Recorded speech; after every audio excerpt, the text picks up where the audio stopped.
Hello, this is Mr. Hooper, your awesome math teacher. We are talking about Unit 2 Video 1, Function and Function Notation, Learning Targets. I can determine whether or not a relation is a function. I can evaluate functions. So I have been tasked to explain this the best that I can. Otherwise, you got to ask your teacher for help. Alright, so we'll figure this out accordingly. Now, presenting relations. A relation can be represented in the following ways. So these are the different ways that they are going to share ordered pairs, numbers, values, graphs, whatever it may be, for you to decide if things are functions or not. Usually a couple on the ACT every year. And so when I say that, a relation is a set of ordered pairs. So we are still considering all three of these are the same value. They're just graphed or put into different things. This point here is 3, 1. 3, 1 is represented there, there, and there. So they're all ordered points. They're just labeled and presented in different ways. After that, you have a function is a special, and I don't know what they want me to write, so I'm writing equation. So this is a special equation where each domain or each x value has a single range. Right? So I just want to introduce domain and range. What we're really looking for is this is what names it. This is the name of the function. Here's your name of the function. Here is your input. So input is another word for domain. This would be your output down here. This is on the other side of the equals. This is your range. Now, a lot of you are used to like y equals equations, but this f of x right here, f of x reads f of x. You have to know that this is function notation. So function notation. That's what that whole thing is called. The x stands for your input, your domain, your independent variable. The other part is your output, your range, or your y value. From there, f of x equals 3x plus 4, using f of x to find and illustrate f of 2. So instead of seeing f of x, they have a 2 here, so you put a 2 in. And you need function notation.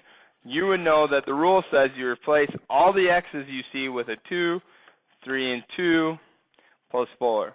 So that's 3 times 2 is 6, plus 4 would give you an out of 10. If I do the other one here, get that to go away. I don't want QuickTime, whatever. I have a -1. So I would have 3 of -1 plus 4. That would result in -3 plus 4, which would be out, is a 1. So that input-output is important because you put in the value or the domain, and out comes your answer or whatever you need to find. So when is a relation a function? Vertical line test. If no vertical lines intersect the graph in more than one point, then the graph represents a function. So here the vertical line test doesn't work. Ooh, it does.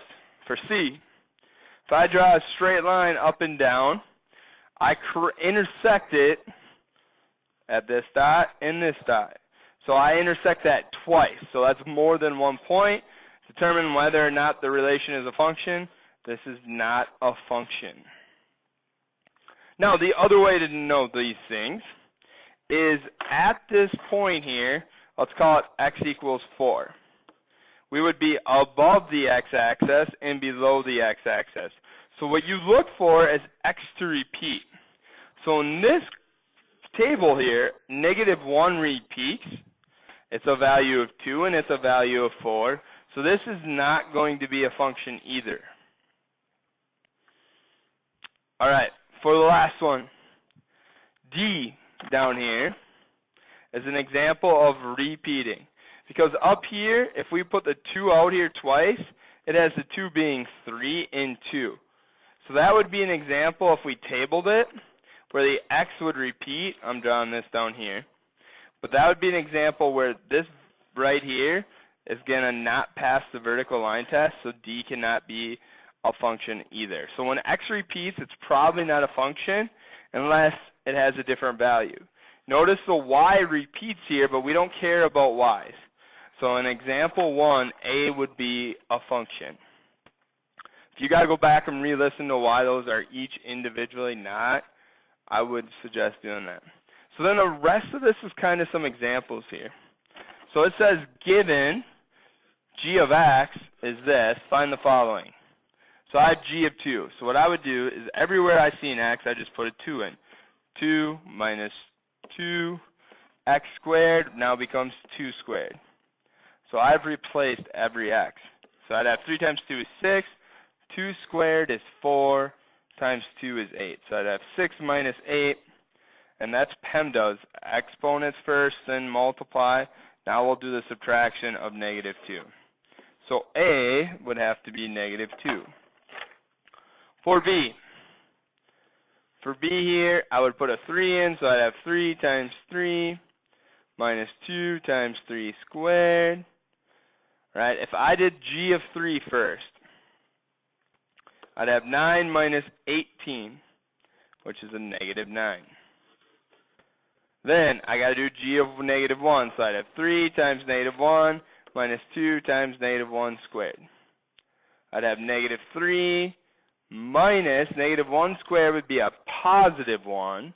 Positive 1 minus 2 would be a negative 5. But right here, it told me to multiply those together. So what I got for g of 3 is negative 9 times what I got for g of negative 1, which is negative 5. I would tell you that the best answer for B is a positive 45. Then we go to this last one, 3 of x. So what I would do is I'd write this out, and everywhere I see an x, I would replace it with a 3x minus 2 times 3x, and I got to square that. 3 times 3 would be 9x minus 2 times 3, I don't do that. 3x squared would be 3x times 3x. 3x times 3x is 9x squared. I got this negative 2 here, so it would be minus 18x squared. You are done right there. You can't combine anything because you still have variables. So you have to figure out how to square those and keep the sign straight. Example 3. Now we're getting a whole bunch of different ones. Looks fairly simple because all I'm doing is g of 10. So I just got to find g up here. G of x is negative 3x plus 1. So I would just write negative 3 times 10 plus 1. That being said, negative 30 plus 1, g of 10 is negative 29. Hopefully I made a few mistakes and you guys can correct me later so that we all get better. 3 squared plus 7. 3 squared is going to be 9 plus 7 is 16. Now how did I get that fast? I see F, I go straight to F. You don't have to make this difficult. Notice I see H here. H is here. I don't even see the J function being used. So a function, J of x, isn't even being used. So I would just write, this is going to be 12. That's supposed to be a division of negative 2. That would equal negative 6. So not meant to trick you. You just have to know what to put in so that you can get some sort of answer or output, right? Or you need to know your domain so you can get a range. Oh, same ones. All right, so we'll keep running through these. J is 7. All right, so find this. 2 times 7 plus 9. 14 plus 9 is equal to 23. H of A. So now they'll try to confuse me with an expression. H is there. So all you have to do is H of A is equal to 12. And instead of writing an X, you change it to an A. Okay, that's how you would write that completely out. whether it's a multiple choice test or a fill in the blank, that's what you're looking for. The function of h of a is 12 over a. B plus c. Now this could be confusing, but g is actually a really easy function. So what I need to write is negative 3 b plus c plus 1. I don't know if there's a good way to simplify it. You could maybe put negative 3b minus 3c plus 1. Distribute that out, so double check to see if you got combined like terms or something like that. But as of right now, you would be done with that example. If we keep going here, find x if g of x equals 16. So I got g of x up here. So that would mean negative 3x plus 1. That can also equal 16. So g of x equals 16. So then I would just set this equal to 16. Now you're solving equations. Subtract 1 from both sides. You'd have negative 3x equals 15. Divide by negative 3. Divide by negative 3. X equals negative 5. Alright, we got h off the screen here. I'll pull it on a little bit. H of x equals negative 2. Alright, that's not a bad one because we just have h of x up here. So you'd have it negative 2 equals 12 over x. Now the best way to do this is I multiply x on both sides. So you would result in negative 2x equals, these x's would actually cancel out. So then you'd have 12, you can divide by negative 2 on both sides, and x equals negative 6. That is the best answer that you can have in that situation. Then the last one down here, j of x equals 9. I find j of x, it's 2x plus 9. So I'd have 2x plus 9 equals 9. You should see both of these subtract 9s on each side. You'd have 2x equals 0. Divide by 2 each time, and x equals 0. Make sure you see that. J of x equals 9, you're just substituting that out, right? You could write 9 equals 2x plus 9, if that makes you feel better, because it's substitution. It tells you what it's equal to. Substitute out the variable and just solve it. Example 4, swine flu is attacking Porcopolis.